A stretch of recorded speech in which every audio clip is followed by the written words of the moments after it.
চলে আসলাম বিখ্যাত ঝালমুড়ি খাওয়ার জন্য মজলিশপুর ঘাটে।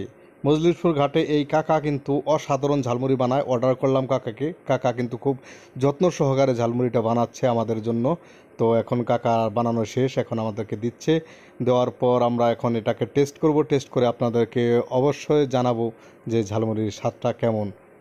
তো মজলিশপুর ঘাটে চলে আসতে পারেন। মজলিশপুর ঘাটে আসলে পরে এই কাকার কাছ থেকে ঝালমুড়ি খাইতে পারবেন।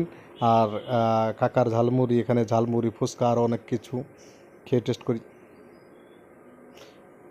সেই স্বাদ, সেই স্বাদ, এত স্বাদ কে! অসাধারণ, অসাধারণ দর্শক শ্রোতা, এক কথায় অসাধারণ স্বাদ। তো আপনারা আসতে পারেন এখানে, এসে ঝালমুড়ি খাইতে পারেন। এই যে দুইজন খাচ্ছে, এরা দুজনও দূরের থেকে আসছে, পাশের গ্রামের থেকে। তো অনেক দূর দূরান্ত থেকে কিন্তু কাকার ঝালমুড়ি খাইতে আসে সবাই। কেমন আছেন? আলহামদুলিল্লাহ ভালো আছি। আপনি ভালো আছেন তো?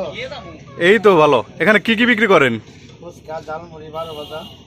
ফুচকা, ঝালমুড়ি, 12 ভাজা কেমন বিক্রি হয়? আলহামদুলিল্লাহ ভালো। ভালোই হয়।